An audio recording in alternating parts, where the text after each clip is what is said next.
Gladisa, ada. Dita, ada. Tessa, Joanna, Selvin. Kita bertemu dengan hewan yang sudah terkena rabies ya.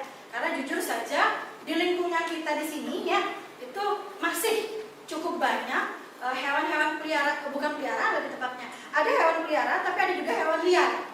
Ya, maaf, ada anjing gitu yang tidak ada pemiliknya, yang sering berkeliaran. Nah, itu kita juga harus hati-hati ya. Jangan juga karena ngerasa itu ada binatang terus kita langsung menyakiti, kita lempar, kita baik ya, kita mulai.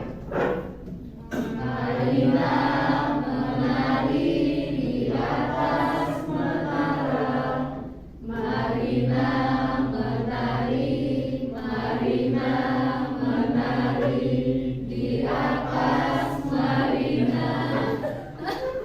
Bisa? Bisa ya? Oke, kali ini sungguh-sungguh ya, tadi masih simulasi. Oke, saya pertama mau bareng-bareng dulu atau mau per kelompok dulu biar seru?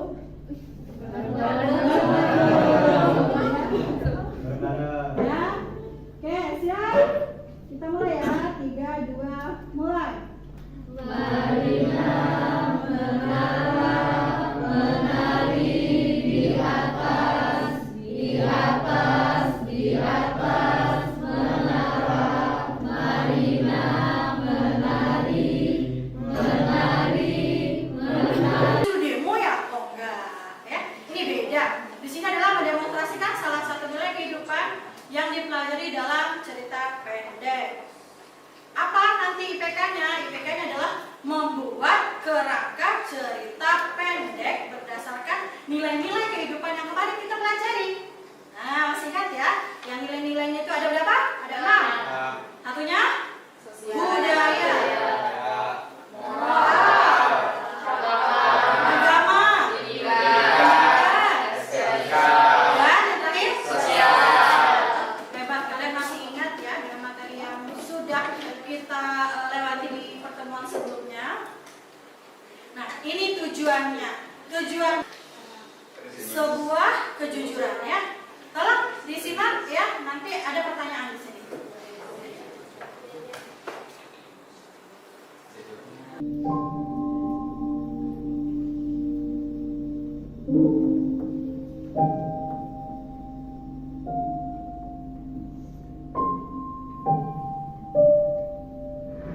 Jadi kita diminta untuk jujur.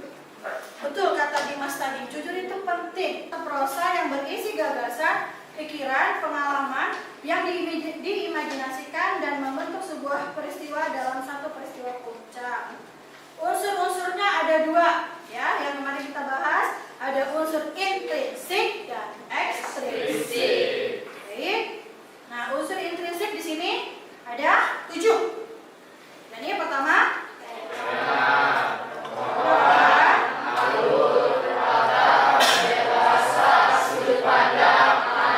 oke. Sekarang tolong dibacakan apa sih itu tema, Dimas? Tema merupakan ide atau gagasan dasar yang melatar belakangi keseluruhan cerita yang ada dari cerpen.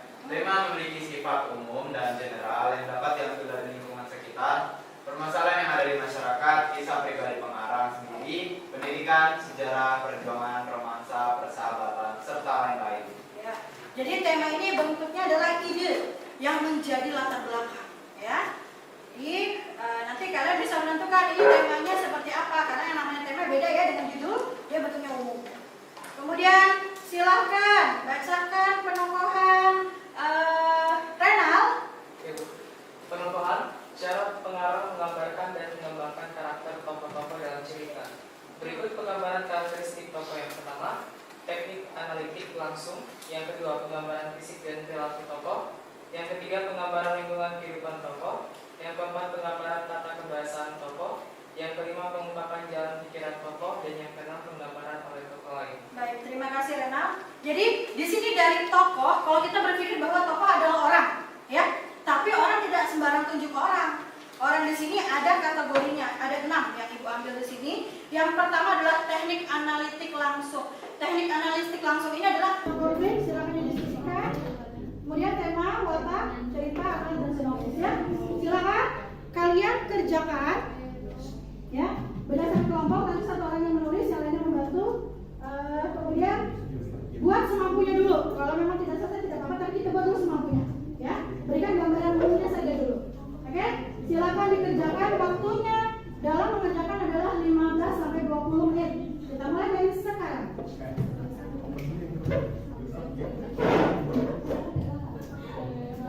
Nanti kalau tidak apa boleh bertanya ya.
Nah ini Kak, nah jadi nanti presentasinya jelaskan, kemudian tema dulu, sama simbolnya, tema belakang, kemudian pokok sama konsep dan alur. Nah, tadi dijelaskan cuma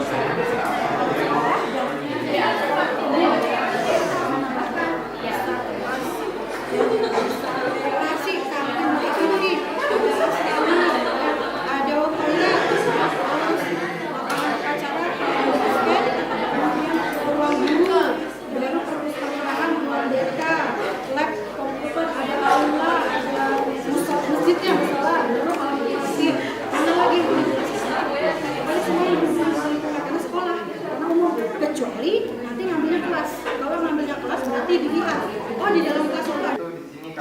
menggunakan dua tokoh, yaitu Mail sebagai siswa nakal serta Bu Susi sebagai guru BK yang menasihati Mail.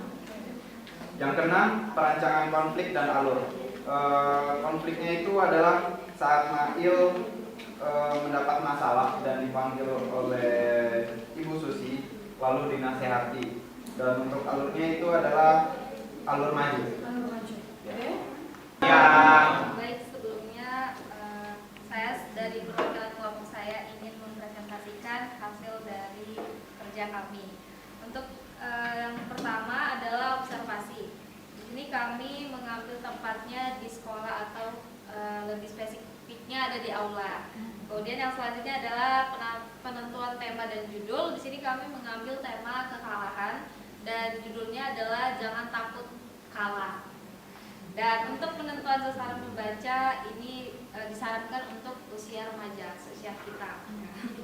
Untuk latar belakang cerpen itu kami di sini ingin memberi motivasi kepada anak remaja bahwa kekalahan bukanlah sesuatu yang menakutkan. Kok nggak harus menang terus gitu ya. Terus juga tadi tuh kalau yang ini tadi tentang si cantik gitu ya. Kenapa sih harus spesial si cantik itu? Gitu. Terus yang dari kelompoknya Dimas gitu ya. Itu tentang kenapa sih buka link Jamboard ya. Yang Jamboard itu karena kita akan merefleksi nah. Di pembelajaran berikutnya kita akan belajar membuat cerita pendek itu sendiri ya. Nanti dari cerpen kerangka tadi kita belajar membuat cerpennya. Pelan-pelan nanti sampai dalam bimbingan Ibu kita akan membuat cerpen. Sambil kalian mengisi Jamboard, Ibu akan sampaikan nilai. Untuk kelompok 1, nilainya adalah 96. Untuk kelompok 2 tadi memang belum selesai, banyak perlu ditambahkan lagi. Dapat nilai 93. Oke. Untuk kelompok 3, karena tadi mampu menceritakan sampai ke sinopsis juga, itu akan mendapatkan nilai 97. Dari Jonas, saya menjadi lebih mengerti tentang cerpen. Baik Jonas. Dari Kesia, menulis cerpen ternyata menyenangkan. Nah, iya dong. Berarti sama Bu Yani ya. Atila, membuat cerpen ternyata menyenangkan. Dari materi ini saya bisa memahami betapa serunya membuat karya cerpen. Iya, betul sekali Atila. Ibu sangat bersyukur ya, kalian hebat semua. Semua sudah mampu dalam membuat karya ya. Sudah mampu dalam membuat karya dalam bentuk kerangka. Nanti di pertemuan berikutnya kita lanjut di membuat cerpen itu sendiri. Baik, Ibu rasa sudah cukup pembelajaran kita hari ini. Sepertinya waktunya nggak cukup ya. Kita mau lagi, tapi kan kita harus bertukar waktu dengan pelajaran lain ya. Itu saja dari Ibu akhiri. Terima kasih. Tetap jaga kesehatan ya. Terus belajar dan jangan lupa berdoa. Ibu akhiri, boleh dibantu pimpin satu orang untuk doa penutup? Baik, teman-teman, seluruhnya duduk siap. Gerak. Sebelum mengakhiri pembelajaran kita pada siang hari ini, marilah kita berdoa sesuai kepercayaan dan keyakinan masing-masing. Berdoa dimulai.